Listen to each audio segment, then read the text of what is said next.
an investigative journalist has been given photographic proof of the Nibiru system, which is on course to smash into the Earth in just 3 days. But not is all as it seems. Researcher David Meade predicted in his book Planet X, the 2017 arrival, the mythical system would be visible in our skies from September 23. He had gone quiet on the subject after Nibiru failed to pass us last month, on a date of which he prophesied. Now he has told how David Taylor, an investigative journalist, with the Rocky Mountain News, has received conclusive photographic proof Nibiru exists and details of how it is about to strike us, within the next 72 hours, from a shadowy observatory official named only as Willis. It sounds like the fictional plot of a Hollywood Armageddon blockbuster movie, probably because it is. Mr. Meade, who made headlines across the globe from September, due to his off-key prediction, has gone from doom prophet to screenwriter. Writing over 4 connected articles on the planetxnews.com website, Mr. Meade outlined a treatment for such a film. The Nibiru myth emerged in 1976, when writer Zecharia Sitchin claimed 2 ancient Middle Eastern cultures, the Babylonians and Sumerians, told of a giant planet dubbed Nibiru which orbited the Sunday. The Nibiru or Planet X theory claims a mini-solar system consisting of a sun, planets and moons is lurking on the edge of our system, with a huge 3,600 miles orbit of the Sun. Nibiru believers are convinced the rogue system is making its way from the outer solar system inwards, where it will wreak havoc on Earth as it passes at about 4 million miles away. They say the planet will cause the poles to switch, sparking great earthquakes and volcanic eruptions. After nothing happened in October, when it was originally supposed to hit, believers now claim it will be on an approach path, with the Earth between November 20 and December 20. Now Mr. Meade hopes to turn the conspiracy theory into a box office smash. He wrote, "This is a feature film treatment which is high concept, and suitable for any major production company. It is extremely visual, with locations in California, Arizona, Chile and Argentina, targets a broad audience, and sparks a most fascinating what-if question. What if the stories behind Planet X are real? What if the government is watching its inbound approach, but not telling the public and instead engaging in a massive cover-up? This is an incredible true story based upon my best-selling non-fiction books on Planet X." Mr. Meade's blurring of the lines between fiction and conspiracy theory will no doubt fuel cynics who suggest that doom-mongers, such as he, predicts the end of the world to cash in on book and film sales. It also begs the question, why would someone who believed we were in the final days be looking to long-term movie projects that may take years to come to fruition? After his October deadline for the passing of Nibiru came and went, Mr. Meade appeared to go quiet about the Nibiru timescale, until revealing details about his planned film on October 23. Meanwhile, scores of other armchair and YouTube prophets continue to claim it is coming, by moving the goalposts when dates come and go. Of course, if you believe the conspiracy theorists, NASA is engaged in a massive cover-up and knows Nibiru is about to strike. However, reassuringly, NASA's official line is that conspiracy theorists, such as Mr. Meade, are completely wrong, and the Nibiru myth is an internet hoax. Dr. David Morrison, a scientist with the space agency, said, "There is no credible evidence whatever for the existence of Nibiru. There are no pictures, no tracking, no astronomical observations. I can quite specifically say how we know Planet X or Nibiru does not exist and does not threaten Earth. Firstly, if there was a planet headed into the inner solar system that was going to come close to the Earth, it would already be inside the orbit of Mars. It would be bright, it would be easily visible to the naked eye. If it was up there it would be easy to see it, all of us could see it." Space boffin Dr. Brian Cox has also insisted Planet X does not exist. And Associate Professor John T. Horner, an astronomer at the University of Southern Queensland in Australia, said, "I've never heard of anybody who's an actual astronomer talk about Nibiru before. It's basically an urban myth. It's like having a biologist coming out and talking about werewolves and the Sasquatch being real. You just wouldn't hear it." West Wyoming, land of geysers, mountains, and lakes, is also sitting atop a super volcano. and it just took what scientists describe as a deep breath, causing miles of ground to rise dramatically. So what does this mean? Well, joining us right now is Michio Kaku. He is a physics professor at the City University of New York and the author of the upcoming book, Physics of the Future. Thanks so much for joining us. Glad to be on. So the last time this happened was 640,000 years ago. We're due? We are due. Forget Yogi Bear. Okay, forget Old Faithful. It's sitting on top of a sleeping giant. Now, if you're sleeping next to an 800-pound gorilla, you monitor every burp, every snore of this gigantic gorilla, because when it blows, it could destroy the United States as we know it. This is a pretty scary prospect. I want to just show people what we're talking about here when we talk about this super volcano, and we have a little thing to show you, a map with some of the details. So that's where it is. It's beneath Yellowstone. It's been there, as we know. I guess it's erupted 3 times in 2.1 million years. But what they're worried about is the fact that they say that the ground has started to swell in levels that they have not seen before, 10 inches in some places in the past year. What does that tell us?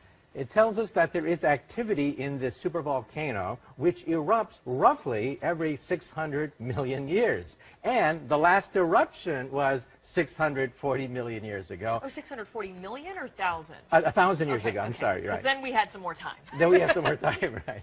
But that's what's making us very nervous, because the cycle time corresponds to the present-day era.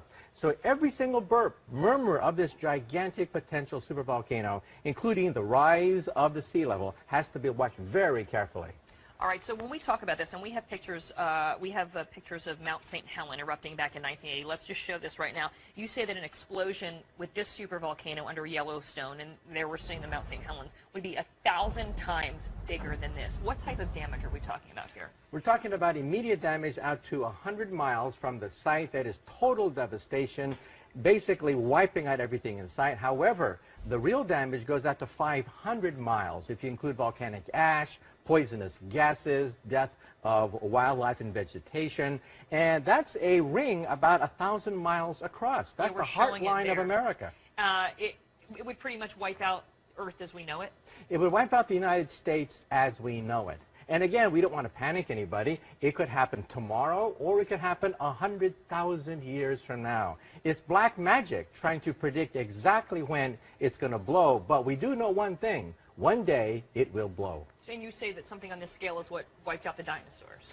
65 million years ago, another supervolcano coincided with this meteor that hit Mexico, and we think it was a double whammy that knocked out the dinosaurs. So it's something that we take very seriously, but again, the cycle time is measured on the scale of hundreds of thousands of years. Would there be anything we could do to prepare or to get people out? I mean, how much of a warning might we get with this eruption? All you can do is run. You don't get much warning. What happened is the ground starts to rise, more and more earthquakes take place, more ash and volcanic gases start to be unleashed. That's about the only warning we get, because we do not have a good way to predict volcanic eruptions. Are we getting a better way to do it, or are we just at the mercy of Mother Nature? We're still clueless. We're still monitoring it very carefully, looking for the warning signs. That's why this sudden rise in the Earth, even though it's not immediately dangerous, is being looked at very carefully, because we have no experience with supervolcanoes. We've seen Mount St. Helens. We've seen Krakatoa. But a supervolcano erupting in our lifetime, we have no understanding of the scope of that thing. We just see the evidence of previous eruptions. It's amazing. So you say it could be tomorrow, it could be in 100,000 years, but it's under there. It's there, and it will happen. At one point, it will destroy North America as we know it. Man, that explains us, really explains us. The spokesperson says that statement comes after the government looked at several data sources other than this tape, although they will not tell us what those data sources were. With us now, the physicist, Michio Kaku. He is the author of Physics of the Impossible and is about to explain to us exactly what happened. Thank you for coming. Glad to be on. Help me. You've gone point by point by point. Frame by frame, I've gone through the video. So you stopped this video and you looked at frame by frame by frame, and what did you learn?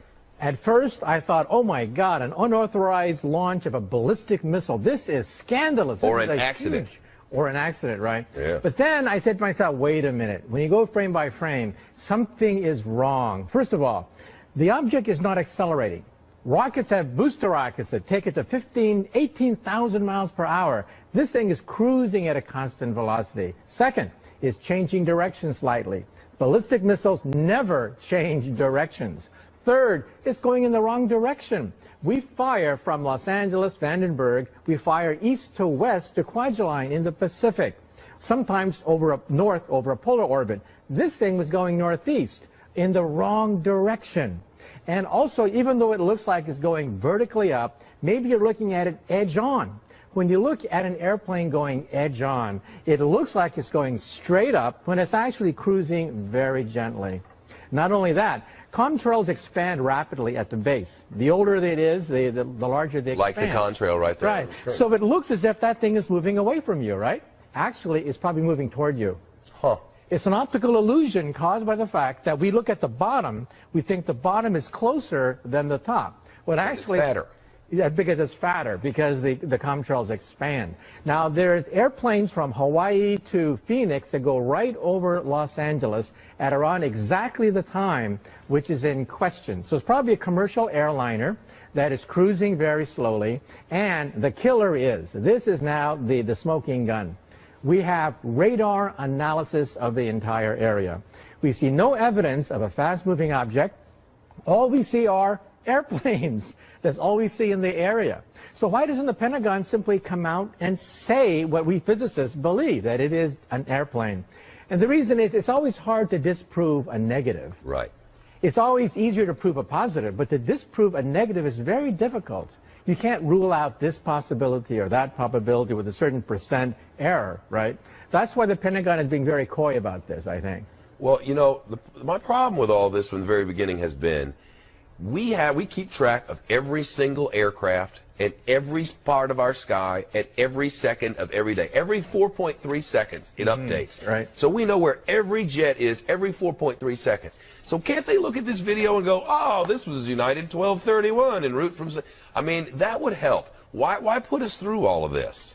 Well, it's hard to disprove a negative. In other words, the radar... But if you were the FAA, you can say, all right, we know exactly the time this was taken because it went live on their air. They can say this was this flight. Why won't they? I think they need a new PR director. Okay. I think that's what they really need, because they really need a dose of reality. You know, the Pentagon has to interface with the public. Yeah. The public is the taxpayer. They pay the bills. And the taxpayer has a right to know what is going over their skies. And also, jet pilots also weighed in on it. They say they saw nothing unusual. But how can you say that when there was this gigantic contrail in their own backyard? Yep. Why wasn't everybody on the coast screaming? The answer is jet pilots look down from above where it looks horizontal and ordinary. We look at it from the bottom up, and we see these gigantic plumes of gas shooting straight up. But somebody up there looking down sees a horizontal plume of exhaust. Therefore, that's why the pilots say, I saw nothing. There's nothing out of the ordinary there. It's a jet, isn't it? It's a jet. In other words, you look at all the dots, and you take the simplest line that goes across all the dots, and that's a jet. Sorry for all you conspiracy bugs. Well, I'm sure they were having fun with it. We were enjoying the video, but I can tell you're very smart. You know exactly what you're talking about. But at the end of this program, I'm going to show them what it really is. It's aliens. But I'm going to show them how it works. Thank you for setting us straight. Very helpful. One charity finding a relatively... My question is about gravity, particularly about the speed of gravity. We all know that the speed of light is the ultimate in regards to speed, but does this include also the speed of gravity? If the sun disappeared instantaneously, would gravity also disappear instantly or at the speed of light? I'd appreciate your answer. Thank you very much. Okay, well, your answer actually is not resolvable at the present time, but I'll give you the consensus of almost every physicist who studied the question. If the sun were to disappear right now, we know that it would take 8 minutes for the light from the disappearing sun to reach the Earth. We wouldn't know it for 8 minutes. Now, Einstein says nothing can go faster than light. Even gravity cannot go faster than light, meaning that we wouldn't feel the gravitational shock wave for 8 minutes. The Earth would not be thrown out of its orbit and flung into deep space for 8 minutes. And then the question is, how do I know that? No one has ever done this experiment. Gravity is very weak unless you go to the galactic or the stellar scale.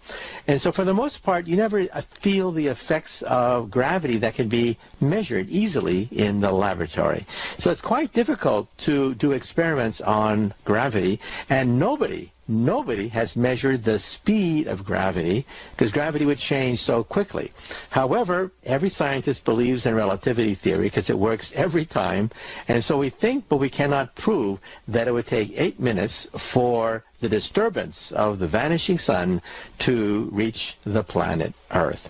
Now, one day, we may be able to do this experiment with quasars in outer space, with exploding stars, exploding black holes and things like this. But at the present time, our technology is not sophisticated enough to answer the question, how fast does gravity travel? I'd be willing to put money on the table and say that if there's a disturbance in the universe someplace, we wouldn't know until the gravity wave reaches us at the speed of light. You to vote on the news, and here's the winner. There's a huge, hidden, heavenly body right here in our solar system. Evidence is mounting that either a brown dwarf star or a gas giant planet is lurking at the outermost reaches of our solar system, far beyond the planet Pluto. According to the British newspaper, The Independent, the object is 4 times the size of Jupiter. Experts say the presence of such a massive object could explain why a barrage of comets has been coming from that direction. We'll post.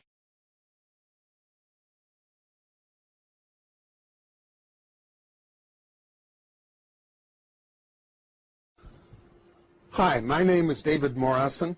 I'm a NASA space scientist, and I want to talk to you very briefly about Nibiru. I'm doing this because I received a note from a 12-year-old girl recently that said she wondered if the video I made 2 years ago was still valid, that she and her classmates were scared about Nibiru, and could I please explain, from a science point of view, why we know Nibiru is not real and is not a danger. You know, the simplest thing to say is just that there is no credible evidence whatever for the existence of Nibiru. There are no pictures, there's no tracking, there's no astronomical observations.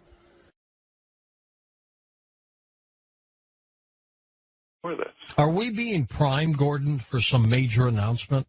Well, that's the thing is, now, the Zetas say that the Council of Worlds has told the president, you've got to announce it. I say, you know, everyone I tell that to goes, well, I'll eat my hat if the president ever announced that. But if he did, you know, you can speculate that the first thing he would say is Ronald Reagan had an executive order that this is top secret, and every other president signed on, but now I'm going to be the one who's breaking that because everybody has to know. And what would he, well, we're coming up to the break. When we come back, speculate on what you think he would say, okay? With our special guest, Gordon James Gianninoto.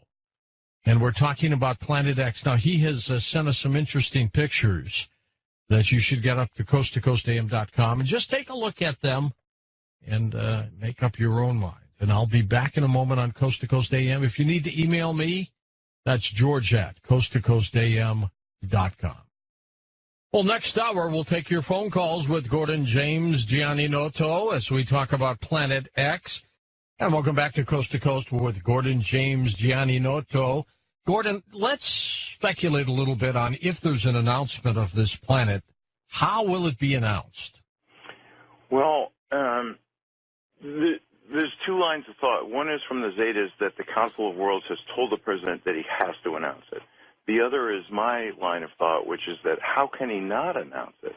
Because as Planet X comes closer and closer to the Earth, eventually it's going to come very close. It's going to be as large as the full moon, and it's going to grab the Great Atlantic Rift and pull it up. And people don't realize that the continents are granite, and they float on the magma core. So they're just floating there. So the Great Atlantic Rift is a line of mountains right down the center of the Atlantic Ocean from Iceland to Antarctic, and there's an upwelling of magma right there. And as the North Pole of Planet X is in line with the sun, as Planet X is in line with the sun, and the North Pole is pointed at the Earth, every day when the Atlantic Ocean faces the sun, the Atlantic Rift gets pulled down towards planet X, and then as the Earth continues to turn, it gets released, because when the North Pole of Earth starts going towards the North Pole of planet X, then it gets pushed back. But so eventually what's going to happen is planet X is going to grab the crust. It's going to be close enough that the crust will stop turning with the core. So nothing changes the core, and nothing changes the North Pole of Earth pointing up. But what's going to happen is planet X is trying to go by, and the day it goes by, it's going to grab the crust and slide it up over the North Pole and then let go of it. And when it lets go of it, the new North Pole is going to be the eastern tip of Brazil, Recife, Brazil. And there's going to be 600-foot tidal waves followed by the tail of planet X brushing the Earth with all these rocks, which was one of them was the meteor over Russia. So you're talking catastrophe here. Absolute catastrophe. But the thing is that after that, with no governments and no religions and no economy, the unselfish ETs are going to come and give unspecified help to unselfish survival communities. So, because people say, well, all the nuclear reactors are all on fault all over the world, but, they could transmute the half-life of plutonium from 125,000 years to 1.25 seconds. So, but they haven't said what they're going to do, because we're supposed to be taking some responsibility for ourselves. So, what's the timetable on this? Well, see, that's the thing. There isn't a timetable, and that's the number one question everyone asks. Well, when is this going to happen? But the thing is it could happen at any time. The only country that's taken any provision is China, which has built these ghost cities, because remember I had said that the southeastern China plate was going to be sinking. Well, Jakarta, Indonesia, parts of it are 85 feet below sea level. That sinking is almost 70% complete in that tip of the Southeast Asian plate. But all the other earth changes have stopped. And I was talking to Nancy on the phone. I said, that I heard that these metal boxes were found on the beaches in Oregon, and they were vibrating. And I said, I think there's extraterrestrial devices. And Nancy started saying, no, I've told you before, there's no extraterrestrial devices on Earth. And all of a sudden, the Zetas broke through Nancy, and speaking through her to me, they said, this is absolutely true. And she later wrote about this, and this was, you remember, people have said, well, there weren't any boxes, or it was a hoax, or whatever, but it is true. On all the faults of the Earth, there are tens of thousands of these boxes vibrating, and what they're doing is, instead of letting the movement of the plates, because the roiling of the magma deep in the core of the Earth is causing these quakes and these other shifts. The north end of South America is going to move to the west. The north end of Africa is going to move to the east. The Atlantic is going to get wider. The Pacific is going to get narrower. So there's all these things. And the Zetas had said there was an event calendar, and 7 was preliminary Earth changes, 8 was massive social change, and 9 was worldwide volcanoes, earthquakes, and sinkings. And so anyway, these metal boxes have put that off, and the reason why is because they want to have the massive social change. And you can imagine if the president does announce it, of course there's going to be massive social change. Well, if it's going to happen, will he announce it? To me, it sounds like he's compelled to. Well, that's my thinking, is because when it finally separates from the sun far enough that you can see it with your naked eye. Now, I've said I've gone out, my wife has gone out, I've got hundreds of pictures of 2 suns in the sky that I took myself. Now, if I can do that, then anyone can do that. And, so there it is. There's this bright glowing area. You're not looking at planet X itself because it's in between the Earth and the sun. So it's like trying to photograph the new moon. You just can't do it. But it's got a 5 million mile long or 10 million mile long. It's really, it's a long tail, twin-stranded, stretching towards the Earth because of static electricity. So planet X is not going anywhere. It's sitting there.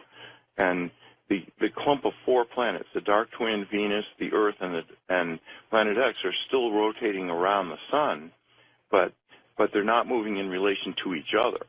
And the tail is stretched towards the Earth. So that rock that came down over Russia and the other ones that were seen over San Francisco and Cuba and Japan are all from the tail of planet rocks, and there's trillions of them.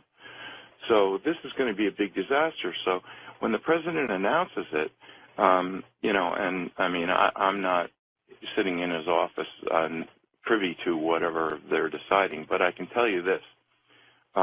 They really don't want people to he's not going to use the word Planet X because that's the term that the Zetas have used and that is on Zeta Talk is Planet X. That's panic time, right? So they don't want people to run to Google, do a search, and go, oh, look, there's a woman in Wisconsin who's been in telepathic contact with extraterrestrials, because that reveals two things. We're about to have giant disasters, and second of all, there are extraterrestrials who have been telling the truth since 1995. So they don't want to do that. So it's interesting that they started talking about it as Nibiru. So I was talking to Nancy, and she's starting to, every time she says Planet X, she goes AKA Nibiru or dash Nibiru or slash Nibiru, so that if anybody does a Google search on Nibiru, they're still going to come up with Zeta Talk.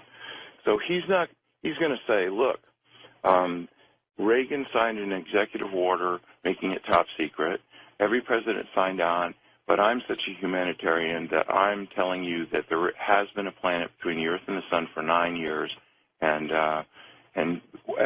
why not? I mean, if it separates from the Sun where every single person on Earth looks up and goes, oh my God, what's that?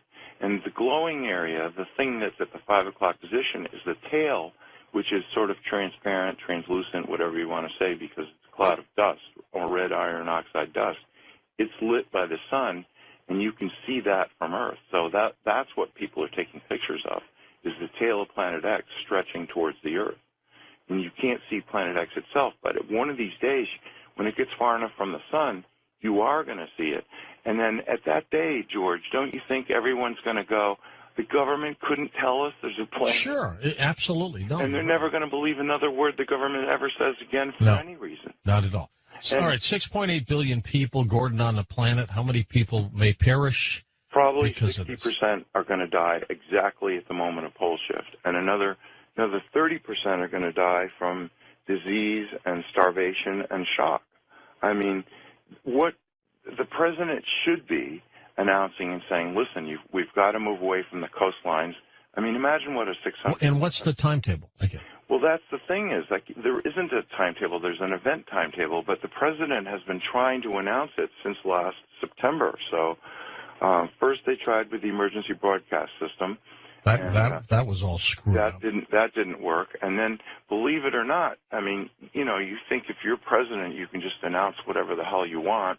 And no, you can't, because there are people, the elite and the rich and the powerful, don't want you to stop going to your job. I mean, if they announced the whole truth, do you think anyone would show up for their job? Pilots, policemen, firemen, truck drivers? No, people would want to be with their friends and family. Right, and they'd all head for Wyoming and Montana and places like that, you know, as far away from the coast as they can. The safe havens. Right, and so you can figure out where, now I live on a mountaintop in the middle of the Maine coast because Maine was held down by glaciers, and it's slowly rising, so once the crust comes free of the core, it's just going to pop up another 500 feet. So I'll be doing fine with a 600-foot tidal wave. But Florida, that's actually going to sink. The UK, that's going to sink. Japan is going to sink. So a lot of places, it isn't just a matter of a 600-foot tidal wave. And then, of course, all the ice in the whole world is in the wrong place, so that's going to melt. So the Zetas say the final sea level is going to be 700 feet above present. So the president isn't going to say what's going to happen. He's going to say there's a planet in between the Earth and the Sun, and now this is what I think, and, you know, speculation, because, you know, I'm not privy to the script here, but you know, that he would turn it over to NASA, which would say, yes, there's a rogue planet, but we were prohibited by national security, but don't worry about it. Go back to sleep. If anything's going to happen, we'll tell you. And then maybe they turn it over to NOAA, which is saying, well, this huge Earth wobble is what's causing all this weather. They're never going to admit that global warming and climate change were a lie, because can you imagine the lawsuits? It would bring the whole world to a halt, because how many hundreds of billions of dollars have been spent on reducing fossil fuels? And, you know, the thing is Planet X is roiling the magma, so the magma is circulating closer to the bottom of the crust, so the seafloors are warming, and the ice is melting from underneath. But the actual truth is the Arctic just had one of the coldest winters in years, and the amount of ice that formed this winter in the Arctic is unbelievable. Antarctica has been gaining ice. The top of the Himalayas and a lot of these glaciers are gaining ice. So this whole global warming thing, they're never going to use that phrase again. They would rather die than say global warming. So, you know, I don't know how he's going to put it, but my opinion is he's got to announce it. And meanwhile, the government is doing all these strange things, like ordering 1.2 billion rounds of hollow point ammunition. They're going to arm these Social Security employees, and the National Weather Service employees are all going to be packing with hollow point bullets. I mean, come on, who thinks you know, that that's normal? What are they expecting? And you know, of course, there's going to be some people who are going to riot and steal and loot and God knows what. Well, things could be out of control. Right, they could be out of control. But yet, if they do announce it, then people will go, well, this is something that we're all facing together. Let's work together to save as many people as possible. But they've got to do it sooner than later. Now, I live on a mountaintop. I heat with wood. I've got an outhouse. I'm ready for no electricity and no fuel. You know, I live in a forest. I've got wood all around me. So, you know, my theory is if you're ready for pole shift today, then you're going to be ready for it whenever else you can. But if you notice, around the world, the economy has not been getting better, regardless of what they're saying. And people are realizing every day that everything they've worked for all their lives is coming to naught. And hopefully people will say, well, really, what is important? And they'll realize, you know, every time you see a disaster, you see people say, well, I lost everything, but, you know, at least we all survived. And, you know, that's what's important. And people are going to start realizing, well, maybe people are more important than possessions. But this Earth wobble, I mean, I went out last July to take a picture of the full moon rising over the mountain in Maine where I live. And when I was in elementary school, we had a target range in the basement. So when I was in the third grade, we had lockers all the way down the hallway, and every guy in the third grade had his own .22 caliber rifle in an unlocked locker in the hallway, and we all had bullets in our pocket, and we couldn't wait till 3 o'clock to get out. That wouldn't happen anymore. No, and I grew up in the town next to Sandy Hook, so you know. But there are people who've decided to be selfish and doing awful things, but the majority of everybody is you know, very conscientious. I mean, Maine is second in the nation for guns per person and 49th in gun-related deaths per person. So, you know, just because, you know, so people are legitimately saying, well, wow, I got a feeling something's not right. And you see that show, Doomsday Prepper. Oh, sure, yeah. People are like, well, you know, the economy isn't coming back. I mean, I was in Walmart the other day. They had 15 people in a 5-acre store. And I said to the cashier, I said, you can't even be paying your overhead with this. And she goes, oh, no, the economy's going to be coming back. Well, okay, fine. You know, yeah, they've been hit hard. That's what you say. But so I was out there taking pictures of the full moon, and I guess probably I learned to have a steady stance with my hands and a camera at an early age. And, you know, I used to win NRA sharpshooter awards. And that was, you know, starting in the third grade. I mean, so anyway, I shot 2 pictures, and the mosquitoes were biting me like crazy. So I wanted to get a good picture of the full moon, and so I shot a whole series of pictures, and then I ran inside to get out away from the mosquitoes. And when I was playing them back on my computer, I realized that in 2 consecutive pictures, I hadn't moved my hands at all. There's a table up on top of the mountain, and there's the full moon. And in the second picture, the moon is moved to the right, not up. Now, if you think about it, everything, the moon, the stars, the sun, all rise in the east, go up to the midheaven, and then set in the west. And here I got two pictures of the moon, and between the two pictures, the moon moves sideways. How'd that happen? Well, that was like, you know, I think the ETs, like I said, I've been in contact with ETs my whole life, and I think they guided me to do that because that is one of the most remarkable pictures. Now, I've gone out and watched Sirius rising and Orion rising in the east, and then I go back 20 minutes later, and all of a sudden it's like 45 degrees further south, but it isn't any higher in the sky. Now, why would that be? That's because every single day, Planet X pulls the magnetic bar of the Great Atlantic Rift down towards it, and then as the Earth continues to shift and the Atlantic no longer faces the sun, then the North Pole, which doesn't like the North Pole of Planet X, pushes the North Pole of the Earth back. So you get these wobbles, and what you get is this gigantic loops in the jet stream. So normally the jet stream moves from west to east, but now if you notice these weather maps, you know, and why wouldn't you with all these big storms? So everybody's more interested in the weather than ever because it's really can be life or death. And what you get is these giant arcs of cold air coming down from the Arctic, and 30 miles to the east, you've got this giant arc of tropical air coming up from the Caribbean, and you've got this clash of fronts that makes these gigantic storms. I mean, look at Hurricane Sandy.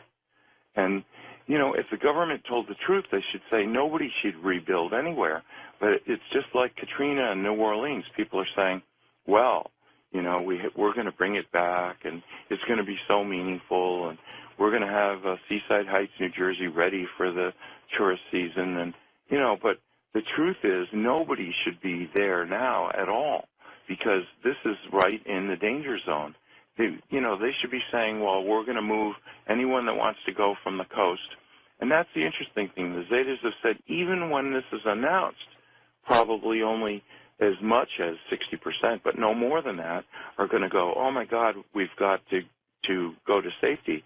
And the rest are going to go, well, you know, I really don't want to change anything, so I'm going to keep going to work. And if a tidal wave washes over me, then that's it. You know, I'll just die. Well, you know, okay, that's what this life is like. You're entitled to be a skeptic. You're entitled to be in denial, and you're entitled to die in it, but there's no reason for you to do that. Hold on for a second, Gordon. We're coming back for phone calls with you next on Coast to Coast AM.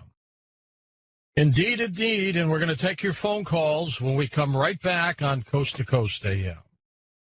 And welcome back to Coast. Gordon, are you saying then in our solar system we've got a dark twin to Earth, we've got a burned-out binary star, and we have Planet X? No, the binary star is quite a distance away. That's why it takes 3,657 years for Planet X to return.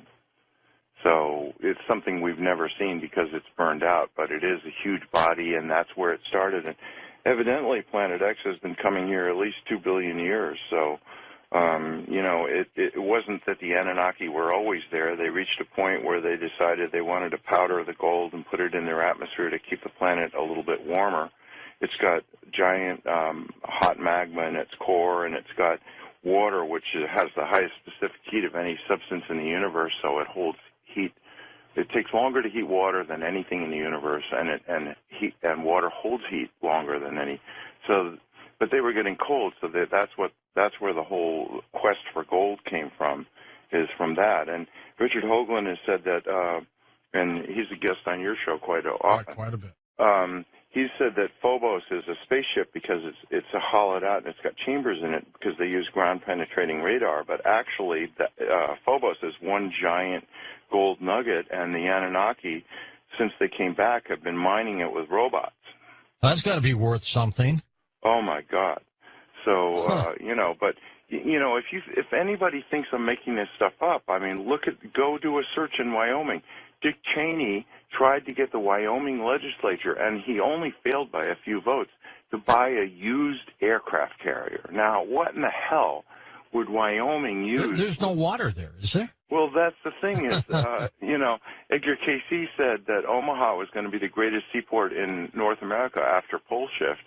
And, you know, evidently he's planning that the Mississippi will split wide, or salt water will go up to the Great Lakes, and then up the Missouri and the Platte rivers, and then maybe the Red River. And I guess they were planning to, keep it, I don't know, in the Great Lakes or in the Gulf, and then float it right up to Wyoming. But you can see why he would want that. It's got nuclear power. It's got a hospital. It holds 5,000 people, and he could load it with fighter strike jets, and be king of the world. And you look at the billionaires around the Earth, they're trying to start their own space programs. But the Council of Worlds has said, no, nobody's going to leave Earth and come back as kings of the Earth afterwards.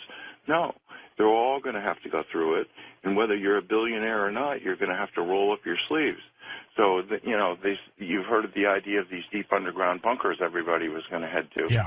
But, how well are they going to survive in 10-plus power earthquakes? So they're not.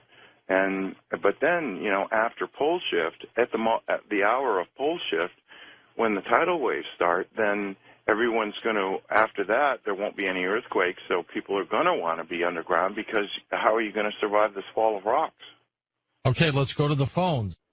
You to vote on the news, and here's the winner. There's a huge, hidden, heavenly body right here in our solar system. Evidence is mounting that either a brown dwarf star or a gas giant planet is lurking at the outermost reaches of our solar system, far beyond the planet Pluto.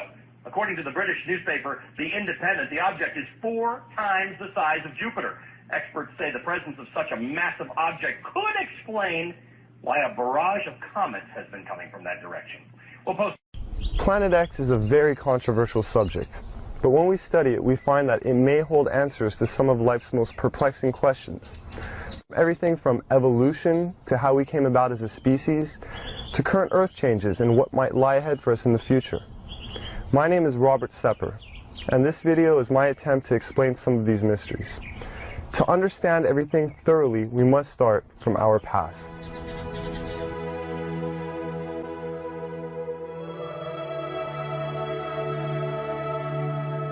As you do research on our mitochondrial DNA, you find that it goes back into the range of 150,000 years, based on the mitochondrial DNA, which is, I think, pretty much incontrovertible. If we're 150 to 200,000 years old, that throws a huge, gigantic wrench into the establishment position that we evolved from creatures that were walking upright approximately 4 million years ago.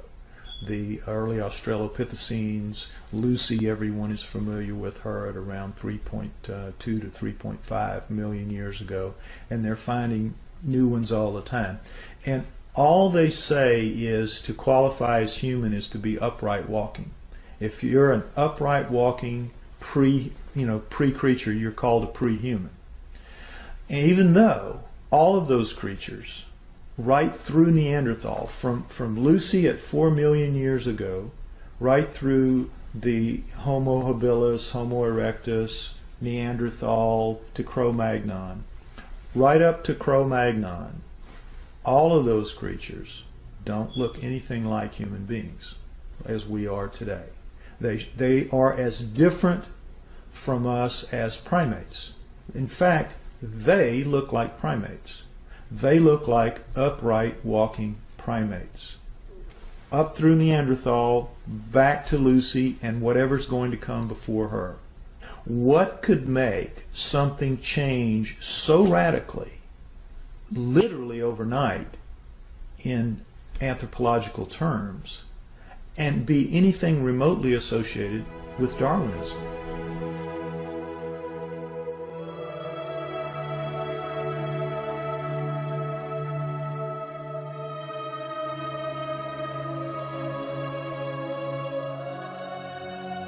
I believe, personally, that the writings of the Sumerians 4,000 years ago, as chronicled by Zechariah Sitchin in his books, The Earth Chronicles, I believe that is the most logical and reasonable explanation that there is for how we came to be. 20 some odd years ago, Zechariah Sitchin wrote The 12th Planet. In The 12th Planet, he describes ancient writings and texts by the Sumerians depicting a 3,600-year orbit of Nibiru. But the Sumerians are rarely spoken about in history books. Who were the Sumerians? And what could an ancient civilization possibly know about how we came to be?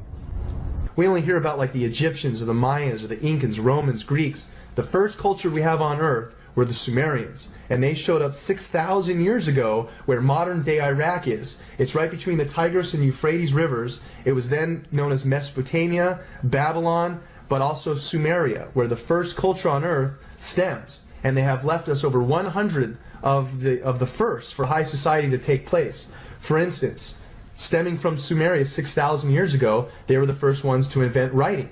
They had a system of over 400 characters known as cuneiform text. Then use a wedge-shaped stylus or an object with a wedge and would twist and turn and make all these characters that came up to about 400 characters, and they had their own complete language like an alphabet that we use today, A through Z, but this stemmed out of Sumeria 6,000 years ago, and all of the first for high society come from them.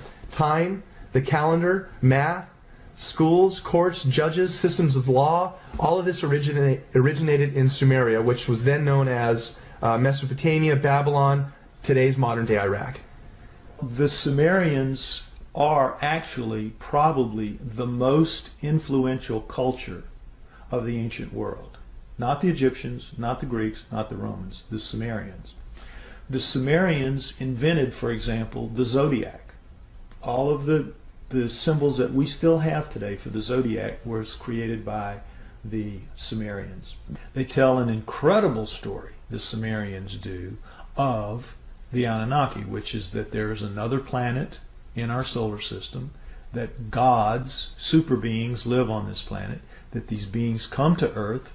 The Sumerians had a pantheon of gods, but it was living gods. They were the Sumerians worshipped living gods who lived and worked and had their lives among them. They were the Anunnaki. Among those Anunnaki, there were 12 leaders, 12 super gods, the bosses, the boss of bosses.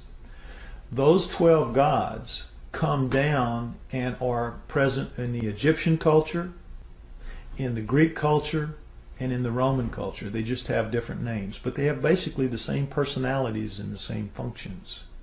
So it isn't that mythology begins with the Egyptians, the Greeks, and the Romans. Mythology begins with the Sumerians. Monotheism didn't kick in until the gods, the multiple gods, actually physically left. When we look at all the stories in the Bible about how God is a feared God, and if you do what God tells you, you are given the reprisal of going to heaven, or if you do wrong, you go to hell, and it's very black and white. But the Sumerians give us a lot more context into that line of thinking and how it came about in their image and after their likeness. The Anunnaki quoted to the Sumerians as saying, "We have created you in our image and after our likeness, and we were their slaves," basically, to do as they did it. Mine the gold, do their daily chores. We were basically their slaves. The leader said, "We'll make you a slave. We'll make you a servant."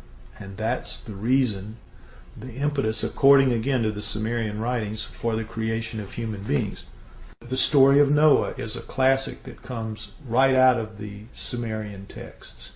The word Eden, the Anunnaki called the land where they lived the Eden.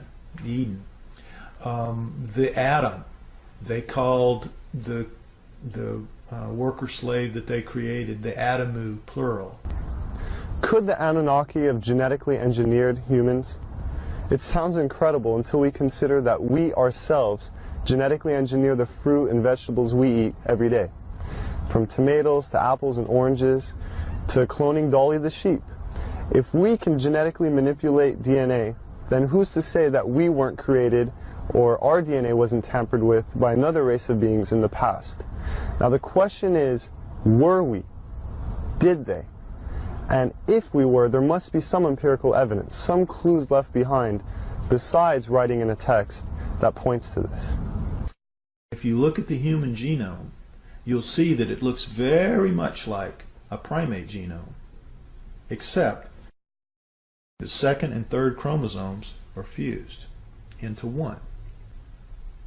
So, what does that solve? It gives you all the chromosomal material of the primate but it's now only taking up the space in the combining process of 46. It is 46 chromosomes with 48 chromosomes of genomic material still in there. Now, how could nature do that? How could nature fuse those two chromosomes together in any length of time? It wouldn't happen. It couldn't happen.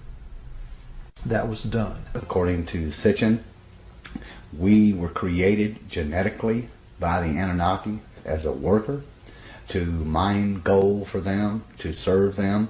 People out there, even if you're not a scholar, even if you're not anything, if you open your eyes a little bit to this and you start just doing your own research, you're going to find paths there that lead you to some things that are going to awaken new ideas into you.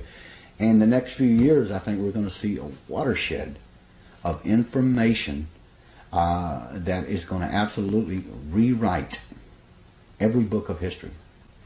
There is evidence left over this entire planet when you start thinking, and you must believe, that we are the offspring of these people. If there was a God, the God created those people before they created us. We are here because of an act of divine creation, but they were people just like us, only older, only more technically advanced. We need to rediscover that in ourselves, that we are a great civilization. We came from a great civilization. Right. And I would tell anybody to look, open your eyes and look for it. Don't be blinded to something that's led to nothing but the slaughter of ourselves for thousands of years. And we still are at that point. We're still a warring society. When this documentary or others like it are put out there and enough people will see it, at least that will start a beacon somewhere that will start shining a little bit brighter. And so at some point we're going to see that we have a different history than what we've been given. The proof's there. Our true history may be indeed very different than what we've been taught through the ages. Whether this data has been withheld. Good afternoon. This is Universal News Media. Today is April 11th, 2018. The videos we will be viewing just came in today from the Federal Aviation weather cams in Alaska. Each frame in these videos is 10 minutes. YouTube channel WSO with Steve Olson did an article yesterday, April 10th, regarding a bright light each morning in the northwest sky. I'll put a link to his video in the description box below. I was interested to see if I could see the same thing in Alaska or Canada, but it was tough to find because the northwest morning sky all over Alaska and Canada was extremely heavily chemtrailed. I continued looking and found a couple videos where the chemically induced clouds lifted just enough to reveal a bright light source in the morning northwest sky. Here is a very bright light source in the morning northwest sky from the northwest-facing weather cam in Berners Bay, Alaska. There is something very obviously yellowish-orange and glowing on the horizon this morning. The northwest-facing weather cam in Buckland, Alaska shows a glow on the northwest horizon this morning. The northwest-facing camera in Akun Island shows a red glow on the horizon amidst heavy chemtrailing. The northwest-facing camera in Chignik Bay shows a very bright yellow and orange glow on the horizon in the northwest morning sky.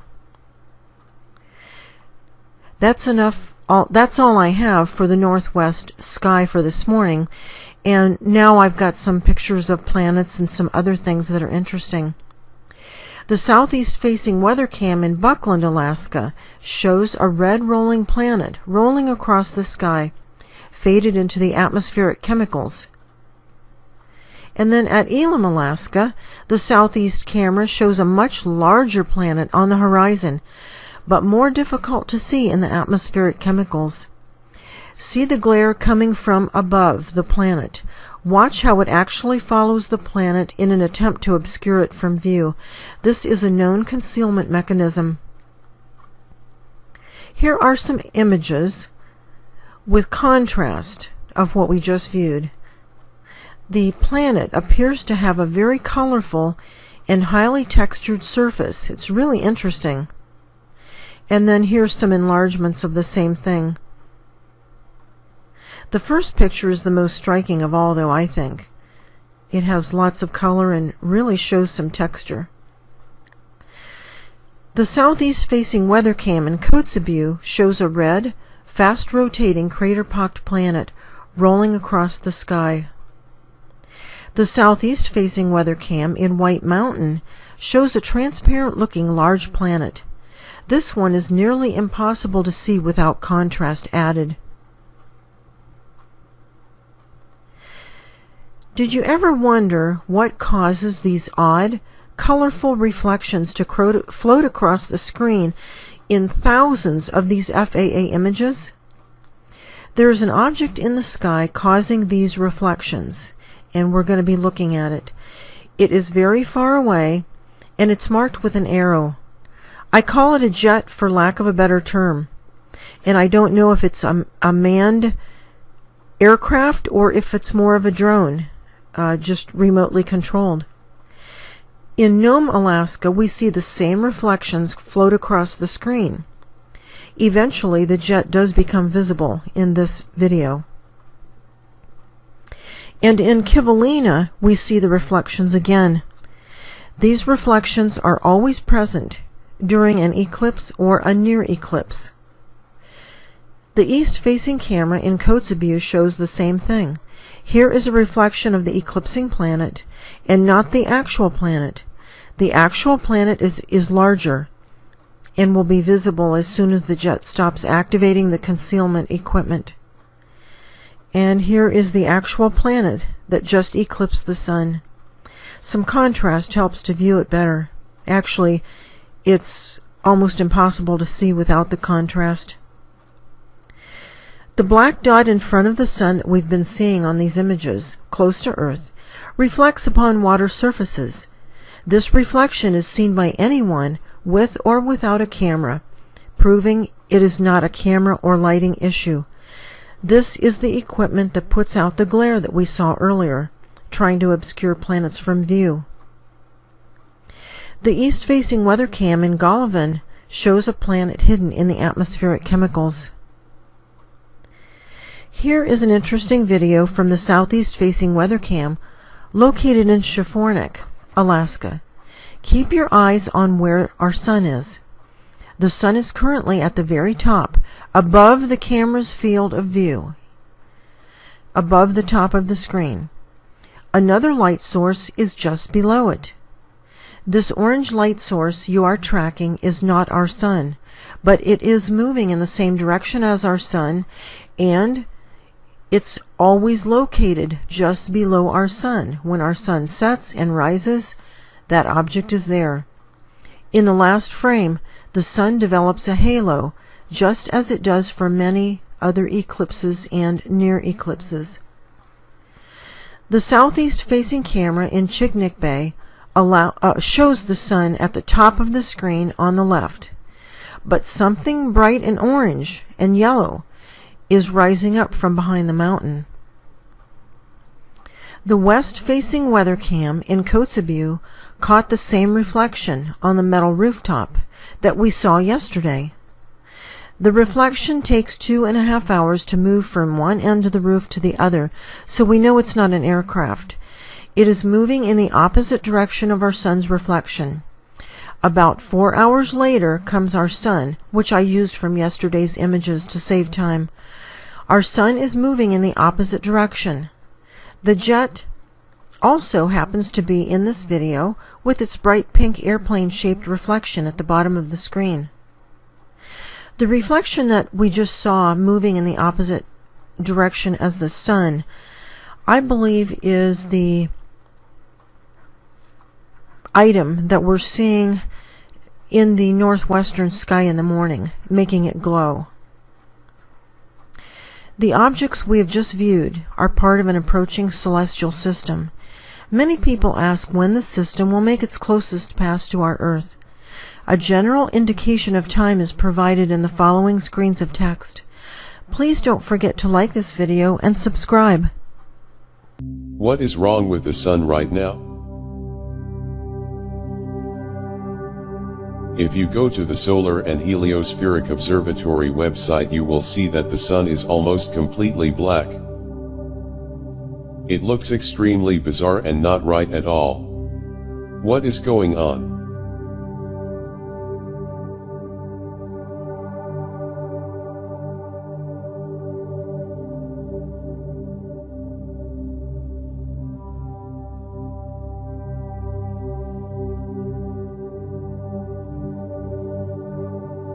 This is an EIT 171 image.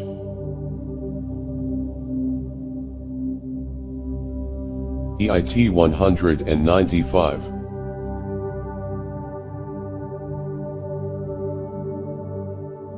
EIT 284.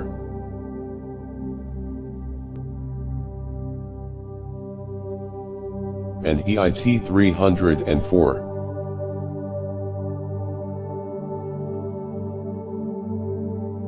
Is it burning out before our eyes? Are massive flares about to be ejected from our fire giant? Or is this a natural occurrence? I personally have never seen it like this before, but I'm in no way an expert. I just hope NASA scientists have an explanation.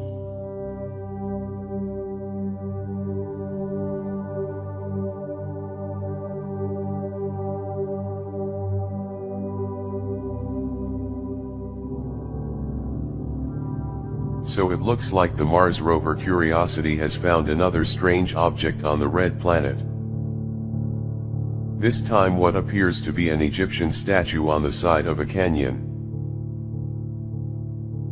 As you can see in this NASA photo, the statue is uncanny and clearly has eyes, a nose, and an elongated chin as seen in most Egyptian statues. It also has a different texture than the other rocks surrounding it, except for this rock over here that also looks sculpted.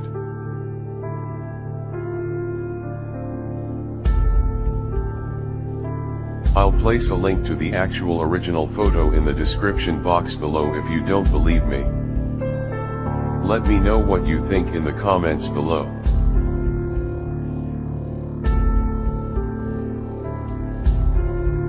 First reported by UFOSightsDaily.com.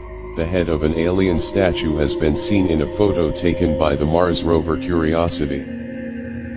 Let's take a look.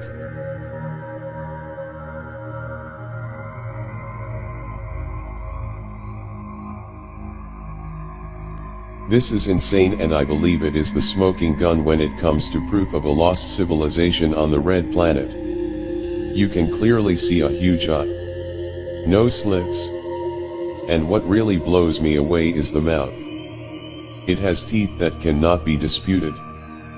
Some will say this is pareidolia, but with those teeth, there is no way. I really don't know what else to say about it. It speaks for itself, almost literally. I'll leave the link to the original photo in the description box below.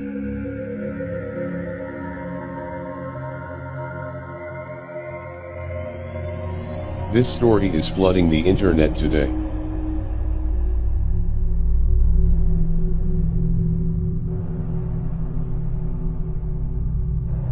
A distant star with a very unusual flickering nature is stirring up a bit of a debate lately among the scientific community. Something was making the star dim drastically every few years, and astronomer Tabitha Boyajian, from Yale University, wasn't sure what it was. Some believe this flickering is being caused by an alien structure that surrounds the star. To fellow astronomer Jason Wright, a Penn State University researcher, it looked like the kind of star he and his colleagues had been waiting for. If none of the ordinary reasons for the star's flux quite seemed to fit, perhaps an extraordinary one was in order. Extraterrestrials.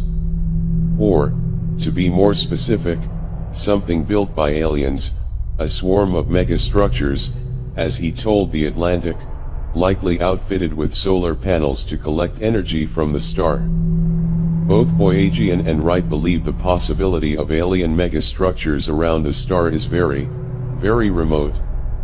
It's worthy of hypothesis, Wright told Slate, but we should also approach it skeptically. So, is this what we've all been waiting for? Finding out that there is a highly evolved alien race that have built a structure so big it surrounds an entire planet? Or is it something natural?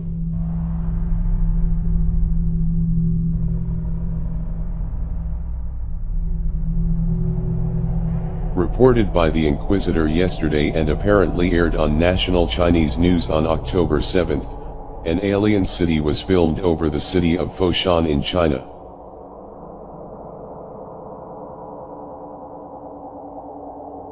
Thousands of witnesses stared at this bizarre phenomenon, which some described as ghostly, as it appeared to be floating above the clouds. UFO sightings hotspot reported that the event lasted for only a few minutes before it disappeared. There were other reports that a few days later, people in parts of the province of Jiangxi also reported sighting a ghostly alien city in the sky. Some are calling this a mirage, while others claim it to be the work of Project Blue Beam.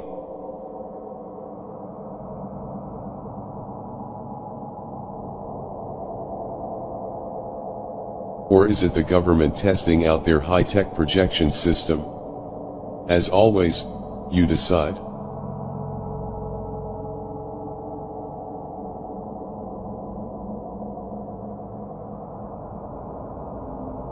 Venera 13, meaning Venus 13, was a probe in the Soviet Venera program for the exploration of Venus. Venera 13 and 14 were identical spacecraft built to take advantage of the 1981 Venus launch opportunity and launched 5 days apart. Venera 13 on October 30, 1981, and Venera 14 on November 4. After launch and a 4-month cruise to Venus, the descent vehicle separated from the cruise stage and plunged into the Venusian atmosphere on March 1, 1982. After entering the atmosphere, a parachute was deployed. At an altitude of about 50 kilometers, the parachute was released and simple air braking was used the rest of the way to the surface. Venera 13 landed 950 kilometers northeast of Venera 14, just east of the eastern extension of an elevated region known as Phoebe Regio.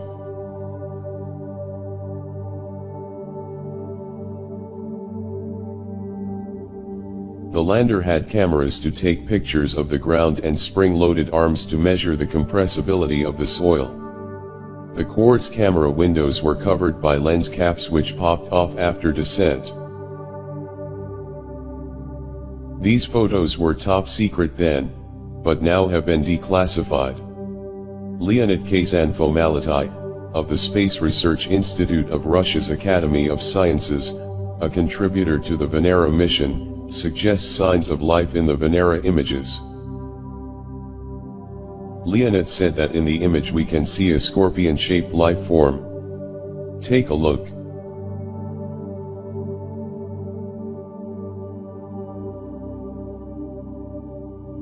To me it looks out of place. It also looks like how we see microorganisms through a microscope. Leonid believes that in the images, a scorpion-shaped creature, a disc, and a black flap are visible moving in front of the onboard camera of the Venera 13.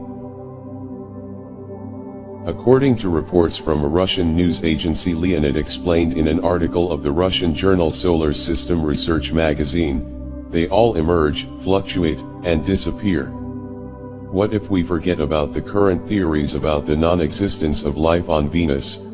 He added, let's boldly suggest that the object's morphological features would allow us to say that they are living. American counterparts seem to firmly disagree with Kazanfomalatai, which of course they would. Why spill the beans about everything, right? Ted Strike, who is a photo analyst at NASA, says it is more likely that the disk Leonid is talking about could have come from the spacecraft.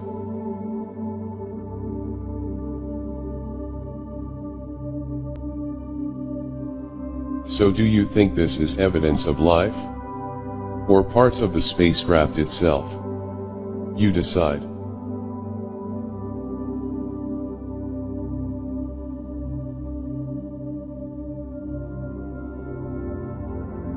Reported to the MUFON database, it appears to be traveling quite fast. The uploader of the video said they thought it looked as if it were traveling at the speed of light.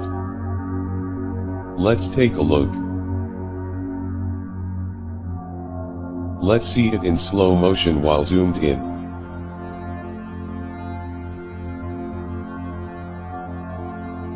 It does not appear to be a bird or a drone.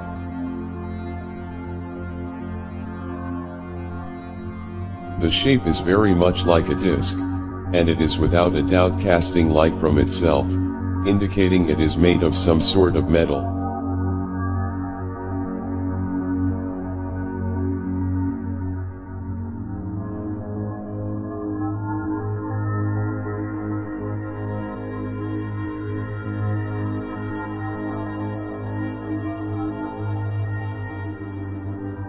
This is truly remarkable footage here, and I leave it up to you guys to decide what you think it is.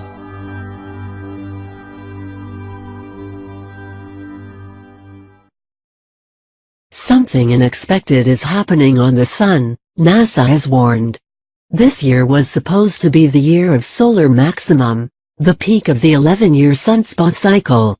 But as this image reveals, solar activity is relatively low. Sunspot numbers are well below their values from 2011, and strong solar flares have been infrequent, the space agency says. The image above shows the Earth-facing surface of the Sun on February 28, 2013, as observed by the Helioseismic and Magnetic Imager (ME) on NASA's Solar Dynamics Observatory. It observed just a few small sunspots on an otherwise clean face, which is usually riddled with many spots during peak solar activity. Experts have been baffled by the apparent lack of activity, with many wondering if NASA simply got it wrong. However, solar physicist Dean Pesnell of NASA's Goddard Space Flight Center believes he has a different explanation. This is solar maximum, he says. But it looks different from what we expected because it is double-peaked. The last two solar maxima, around 1989 and 2001, had not one but two peaks. Solar activity went up, dipped, then rose again, performing a mini-cycle that lasted about 2 years, he said. The same thing could be happening now, as sunspot counts jumped in 2011 and dipped in 2012, he believes. Pesnell expects them to rebound in 2013. I am comfortable in saying that another peak will happen in 2013 and possibly last into 2014. He spotted a similarity between solar cycle 24 and solar cycle 14, which had a double peak during the first decade of the 20th century. If the two cycles are twins, it would mean one peak in late 2013 and another in 2015. Single quote. Hi everyone, this is Nibiru Watcher, watching the sunrise, and now this object is now at the 7 o'clock position. I'm going to catch it on time-lapse and regular video. Let's zoom in a little further on this. See it behind the trees, the lens flare over here. Let's zoom in on that. See,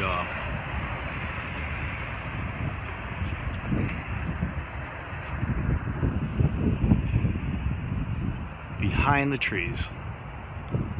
Oh my gosh, people. Let's get right with God. I will show wonders in the heavens and in the earth. Are there spots on this thing? I'm not sure. The time-lapse can't zoom in on it. Let's go back to time-lapse.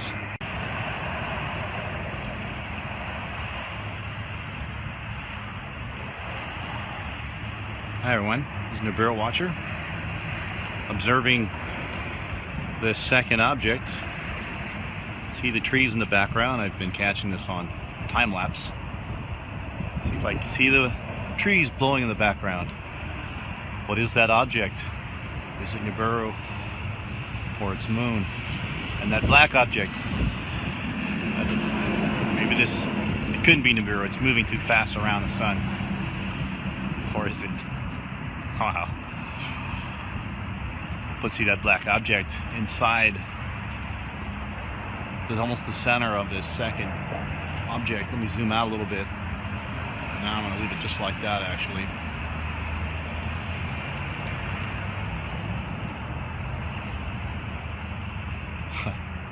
So let me move the camera out a little bit. You can see the lens flare there. Put this and zoom out. See the lens flare. Let me stop talking about the stupid lens flare. Let's zoom in on this one object. 12 times optical zoom plus digital zoom.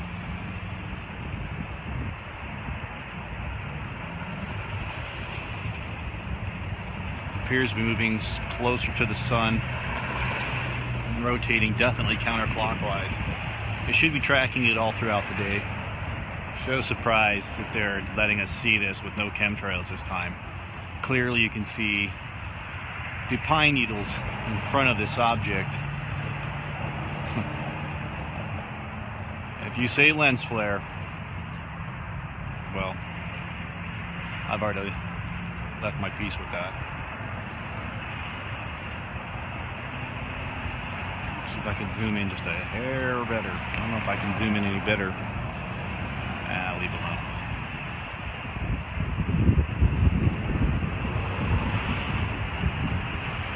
Let's put a welder's filter in front of it and see what it looks like.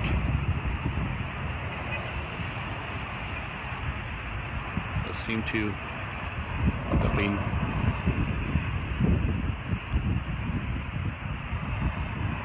be too smooth of a round object to be a sun. It looked like Nemesis at first when it was low on the horizon, since it's been following up with the sun.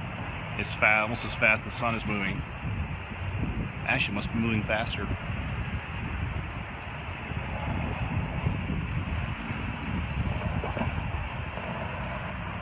Let me zoom back out a little bit. You can see our lens flare again here. Notice how the lens flare is coming from this object, almost like in my other videos. I wonder what that looks like as the sun shines through this object onto the Earth.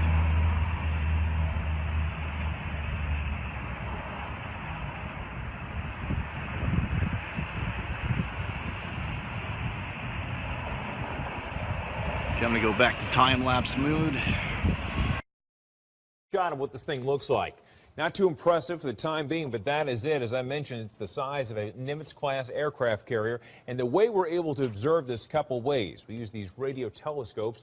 This one happens to be in Puerto Rico. Kind of interesting to see. This one you have over here, the Goldstone, is actually from the Mojave Desert of California. This thing is so incredibly effective. It can actually get an object, take a peek at an object some 10 billion miles away from planet Earth. So pretty amazing stuff. Let me show you this animation that we have from NASA. And as we pop this up, you're going to get an idea. You'll see, of course, the Earth, which is right in the middle. Then you see that line that darts right through the screen. That is the path it's going to take. It is not expected to make contact with planet Earth, but I'll tell you, if it were to, strike, the ocean, the Pacific, the Atlantic, it could make an impact that would cause a 7.0 earthquake, or possibly at the same time create a tsunami that would be up to 70 feet in height and spread out about some 60 miles from its impact zone. So pretty interesting. Good thing is, again, not expected to hit planet Earth, but it's going to make another pass a little bit closer in the year 2092. I think we're going to be okay. Maybe your grandkids might have some issues, though. Okay. Maybe great-grandkids. Thanks, Reynolds. You bet. Wow, you're thinking way far ahead. Long term.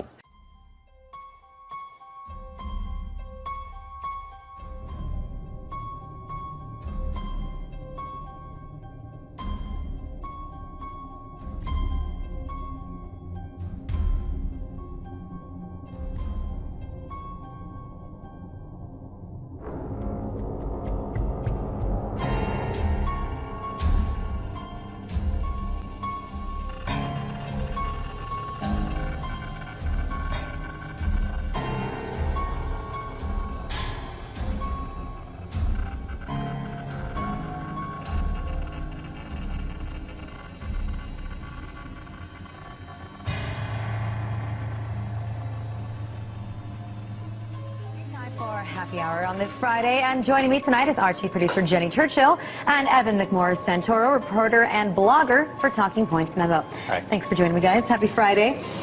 You know, we've spoken a few end of the world theories on the show before, especially when everyone thought that the rapture was coming, but the theories never died down, and especially because we haven't gotten to 2012 yet. And so now here's a new one that apparently people are just going crazy over online. Take a look. Okay, look at the Earth distance, 1.812. Helios right now getting nearer to us by 300,000 miles per day. In about a week, that number is going to be 400,000 miles per day, and it's going to continue to increase. You're going to see more and more volcanoes going off. That's your sign to wake people up. You have 33 volcanoes erupting right now in the Earth, and that number is going to continue to go up as we move along in the timeline. Vote on the news, and here's the winner. There's a huge hidden heavenly body right here in our solar system. Evidence is mounting that either a brown dwarf star or a gas giant planet is lurking at the outermost reaches of our solar system, far beyond the planet Pluto. According to the British newspaper, The Independent, the object is 4 times the size of Jupiter. Experts say the presence of such a massive object could explain why a barrage of comets has been coming from that direction.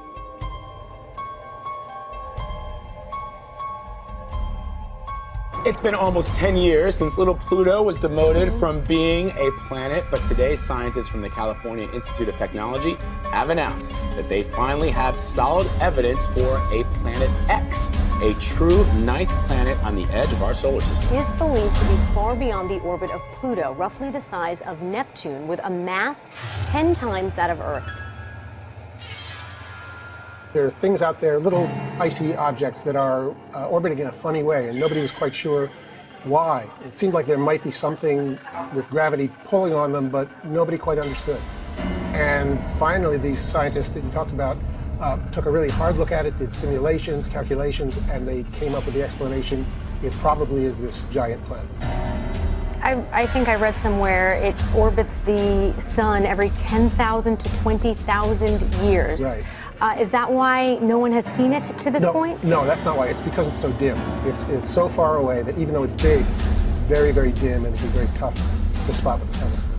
I'm also fascinated at the idea that this planet could be so far out there and still our sun be the mass that is keeping it in the gravitational pull of our solar system. Right, yeah, but no, it's true. That's incredible. And so there was a thought at one point from scientists that when they thought that there was something beyond Pluto, that it might have been all the massive objects floating in the Kuiper Belt, but it's not. Right, so all those objects are out there and they have a lot of mass, and originally the scientists said, look, a planet is such a crazy idea, maybe it's the Kuiper Belt itself that's pulling it on itself and making these orbits look funny. And when we talk about the mass of this planet X, this 9th planet, being 10 times that of Earth, for those who are not scientists, what does that really mean, the mass of a planet versus Earth's mass? Well, if you could put it on a scale, how much it would weigh. Yeah. I mean, that's really it. And so it's bigger, it's bulkier, it's got more heft, it's got more gravity. It's this huge elephant in the living room, except we didn't know it was there. You mentioned that scientists haven't seen it yet because of how far away it is and how dim it is. Is there a way for them to get visual evidence? Yes, so the biggest telescopes in the world can theoretically see this thing if they're looking in exactly the right place. And with the publication of this new paper today, they are now going to start to look in earnest. How much further out there is this planet X than the rest of the planets in the solar system? I mean, so Pluto we think of as the really out at the very edge, the very farthest thing that you could call a planet, even though we don't anymore. And I'm still supporting Pluto's right to be a planet. But this thing is 5 times further out than Pluto. Fascinating. Is there any chance it's not a planet? No, there's always. It's very foolish to say no chance because you just don't know what you don't know. But the odds are looking very, very good. 60 billion miles from the sun. Yep. Amazing stuff. Michael Lemonick, thank you so much. Fascinating stuff. Great, thanks.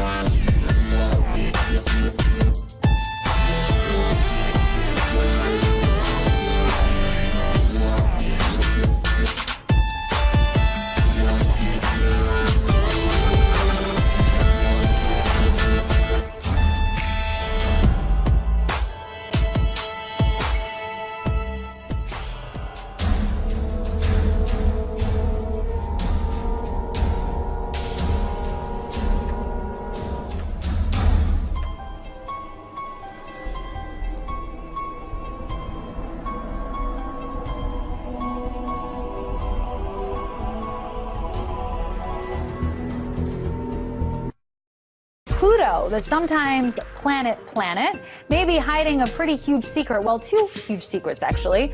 Astronomers in Spain believe that hiding behind Pluto, obscured from our view, are two additional giant planets. Spanish scientists in Madrid discovered the potential for the two massive celestial bodies at the outer reaches of our solar system after studying strange patterns in the orbit of rocky objects around Pluto, including the newly discovered dwarf planet 2012 VP113. Scientists believe the first hidden world would be about 10 times the mass of Earth. They believe that this planet is moving in resonance with a bigger planet that is somewhere between Mars and Jupiter in size and would orbit 200 times Earth's distance from the Sun. But can we ever conclusively confirm the existence of these two planets? Well, Scott Shepard at the Carnegie Institution for Science had this to say. As there are only a few of these extremely distant objects known, it's hard to say anything definitive about the number or location of any distant planets. However, in the near future, we should have more objects to work with to help us determine the structure of the outer solar system. So there you have it, time will tell. Now, here's the asteroid story. An asteroid the size of the Rose Bowl, more than 1,000 feet across, fields its way toward the Earth right now. It'll come by first in 2029, and we'll see it up there. It'll be closer than our satellites, a thing the size of the Rose Bowl hurtling through the air. And then it comes again in 2036, and that's when it may get interesting. The debate over just how close it'll get is sparking some serious debate between Russian scientists and American scientists. Here's a satellite picture of the thing. This is from, well, with this and, you know, this tells you nothing. But you see it there? I don't know, that circly thing in the middle maybe? This was from 2004. It doesn't look very intimidating here. Both sides seem to agree that in 3 decades, the asteroid will fly very close to Earth. But Russian scientists warn that our planet's gravity could change the asteroid's path and set it on a collision course. NASA scientists say there is a minuscule, little bitty chance of that happening. 1 in 250,000. Better than winning the lotto, and somebody will. Joining us now, Michio Kaku. He's a theoretical physics professor at City University of New York, CUNY. He's also the author of Physics of the Future, and a new book coming out in about a month, and we'll tell you about that in about a month. So, good to see you. 2029, it flies by underneath the satellites. That's right. Mark it on your calendar. Friday the 13th, April 2036. Well, that's the second pass. On the second pass, right? The first pass, like you said, it comes right underneath our satellites. You can actually see it whizzing right overhead. Wow. And on the second pass, it might actually be a nation buster. It'll take out Germany. It'll take out France, England. Not England. Right. Or the entire northeast of the United States. It'll hit with the force of 100,000 Hiroshima bombs. Really? If it hits. If it hits, right. It's a catastrophe beyond human comprehension. And the head of the Russian Space Agency has said that the Russian scientists should think of some ways of deflecting it or handling this menace in 2036. What are we going to do? Shoot it with a laser? Well, everyone thinks we'll send Bruce Willis out there with the space shuttle. But the space shuttle can't even reach outer space. We're phasing it out, and the space shuttle only spins wheels around the planet Earth. It cannot even go to deep space. We need a new booster rocket to take us out there. Maybe China will build us one. Maybe, and then we have to nudge it out of the way. The farther Be taken notice to the many changes now happening on Earth. The sheer numbers of individuals who are beginning to pay attention is encouraging. And although the interpretation of events may vary, it provides an avenue for a constructive discussion among those who frequent the Skywatch Media channel and our social media sites. The events happening at this time provide a universal awakening to those who have sat idly by, refusing to acknowledge what their own eyes have shown them. It is the beginning of a great transformation. The same transformation spoken of by ancient civilizations in their texts and in their inscriptions portraying the events of their time. If you remember, I indicated that the best way to determine if something is approaching us is to carefully observe the changes in the weather, the intensity and frequency of seismic activity, and the severity of volcanic eruptions. All of these are signs given to us that provide insight into what is happening to our planet and they can also signify what is likely happening to the other planets within our solar system. These are the signs that will usher in the beginning of the period of tribulation. 2017 has so far proven to be a year that will dramatically change our concept of life and the frailty of human existence on the planet that we call home. The climate is changing in ways that even scientists do not fully understand. If you look at what is happening with the weather in various parts of the world, it certainly looks like its implications are very disturbing. These unprecedented weather events indicate that something yet unexplained is happening in our atmosphere and with our jet stream. The constant unpredictability of our weather patterns would suggest that the Earth's axis is shifting in such a way that we may soon encounter a magnetic pole shift, which scientists admit is a very real probability. But it appears that there is much more to this story than what is being told. There are indications that the Earth's crust is also slipping, with dramatic changes occurring to the ice shelf on the Antarctic continent. On January 22nd, a massive earthquake shook near New Guinea, with preliminary measurements of 8.4 by the Pacific Tsunami Warning Center, which were later downgraded by the USGS to 8.0. An earthquake of this intensity should warrant major media headlines, but like other recent events of this nature, very little significant information has been forthcoming from the major news outlets by those who control mainstream media. If someone proclaims that they saw something very strange in the sky, then it makes no sense to tell them there is nothing to see or that it doesn't exist. This is a tactical maneuver to keep the public from learning the truth. It's called the power of persuasion. So when you are told by skeptics that your image or your video is ludicrous or fabricated, remember the simple rules of observation. Not all eyewitness sightings are mere apparitions or an imaginary presence, and not all photographs or video footage is merely showing a reflection, a lens flare, or a false impression. There are many mysteries on this planet and across our universe that cannot be explained in scientific terms because they defy the explanation of science. Even the power of persuasion cannot outmaneuver the power that has been manifest in the heavens. It's a power that is being felt across the planet, as evident by the disturbing events that are taking place worldwide. The visibility of Nibiru and the Nemesis binary system has increased dramatically just in the past few years. It has increased in size, which indicates it is getting closer, and it is now changing the dynamics of our atmosphere and has altered the magnetic field that surrounds our planet. As you can imagine, the gravitational effects of a sizable planet moving closer to the inner solar system would spell big trouble for planet Earth. We are now witnessing that are reshaping this planet as the magnetic core heats up and the Earth's orbit slows down, thus creating a blending of our seasons. As you continue to discover the wonders and mysteries that are there for you to see, keep in mind that it is NASA themselves who have continuously discovered something new in the universe that was previously unthinkable.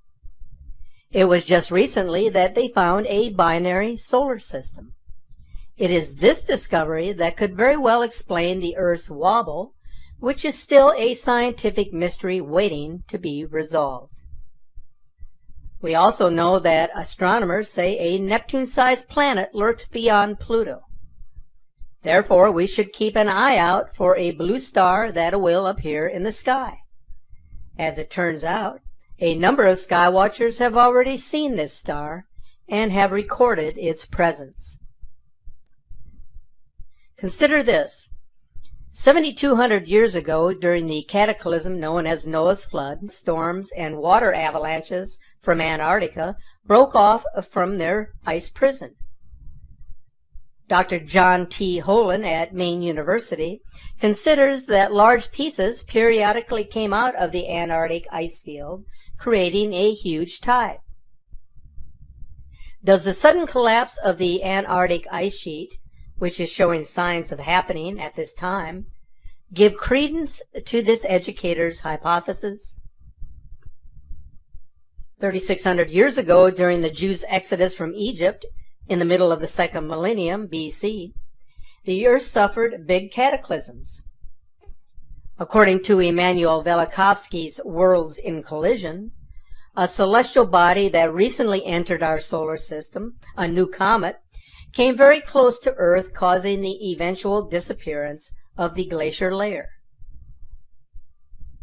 Our years of research and observation indicates that something is in the process of changing the very makeup of our solar system and affecting the orbit of the planets, which thus creating atmospheric changes, which lead to more earthquakes, more volcanic eruptions, and more extreme weather events.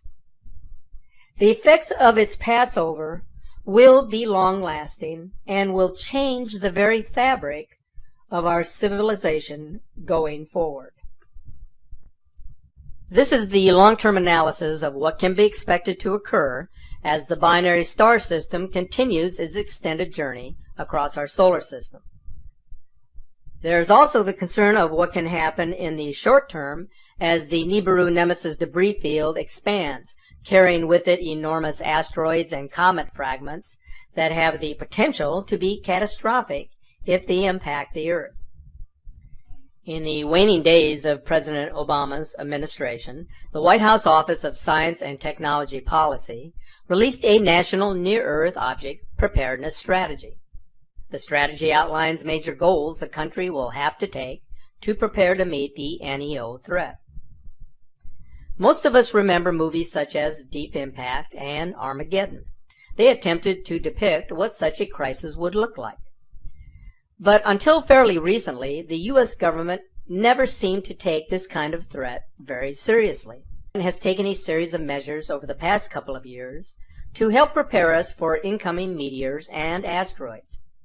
In 2016, they founded a Planetary Defense Coordination Office to detect potentially destructive NEOs. Immediately thereafter, they coordinated with FEMA to begin preparedness drills for such an event. In addition, they launched spacecraft to gather asteroid information.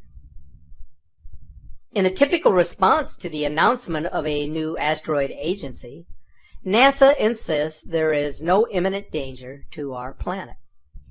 But if we are to believe their analysis of the dangers that we face, then why spend so much time and resources on a non-existent crisis?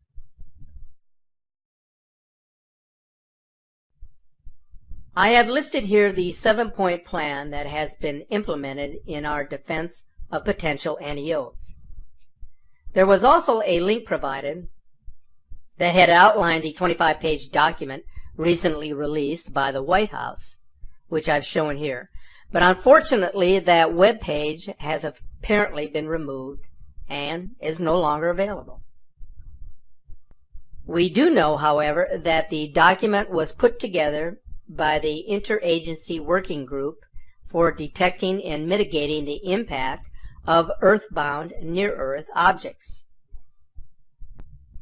Just recently, a very large asteroid barely missed us, and we had only discovered it 2 days earlier. Early in the morning, while most of us were preparing our day's activities, a space rock as big as a 10-story building slipped past Earth. The asteroid, dubbed 2017 AG-13, was discovered only 2 days earlier by the University of Arizona's Catalina Sky Survey. This according to an email from SLU, a company that broadcasts live views of space. We were very fortunate this time, but the truth is that our planet is now crossing paths with other giant space rocks on a frequent basis. In fact, a near-Earth object that is being called a cross between an asteroid and a comet was detected by NASA in late November of 2016 and has left scientists scratching their heads. They have described the celestial rock as a cross between an asteroid and a comet. It's in the middle of its 4.9-year orbit between Jupiter and Earth and will approach us on February 25th, flying by at a distance of 32 million miles from our planet, this according to NASA. Here is the stumbling block when it comes to believing and accepting what we are being told by space professionals. It is a flip of the coin on who is telling the truth. Many space scientists assure us that a large meteor or asteroid will at some point in time impact the Earth. It cannot be avoided. Contrary to their statements, NASA assures us that there is nothing to worry about.